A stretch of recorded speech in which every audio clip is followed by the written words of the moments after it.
ബസ്സുടമകളുമായി സർക്കാർ നടത്തിയ ചർച്ച പരാജയപ്പെട്ടതിനെ തുടർന്ന് സ്വകാര്യ ബസ്സുടമകൾ അനിശ്ചിതകാല പണിമുടക്ക് സമരത്തിലേക്ക്.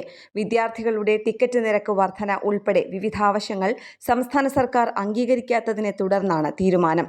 അനിശ്ചിതകാല ബസ് സമരം പ്രഖ്യാപിക്കാൻ ബസ്സുടമ സംയുക്ത സമിതി തീരുമാനിച്ചതായി സംയുക്ത സമിതി ചെയർമാൻ ഹംസ ഏരിക്കുന്നൻ അറിയിച്ചു.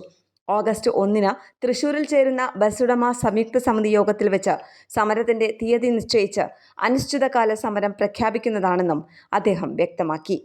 വിദ്യാർത്ഥികളുടെ ടിക്കറ്റ് നിരക്ക് വർദ്ധിപ്പിക്കണമെന്ന ജസ്റ്റിസ് രാമചന്ദ്രൻ കമ്മീഷൻ റിപ്പോർട്ട് നടപ്പിലാക്കുക, ദീർഘദൂര പെർമിറ്റുകളും ലിമിറ്റഡ് സ്റ്റോപ്പ് പെർമിറ്റുകളും യഥാസമയം പുതുക്കി നൽകുക മുതലായ അടിയന്തര ആവശ്യങ്ങൾ ഉന്നയിച്ചുകൊണ്ടാണ് അനിശ്ചിതകാല സമരം പ്രഖ്യാപിച്ചിരുന്നത്. ജൂലൈ 22 മുതൽ അനിശ്ചിതകാല സമരം ആരംഭിക്കുമെന്ന് പ്രഖ്യാപിച്ചിരുന്നെങ്കിലും മുൻ മുഖ്യമന്ത്രി VS അച്യുതാനന്ദന്റെ വിയോഗത്തെ തുടർന്ന് അത് മാറ്റിവെച്ചിരുന്നു. ന്യൂസ് ഡെസ്ക് കേരള പ്രണാമം.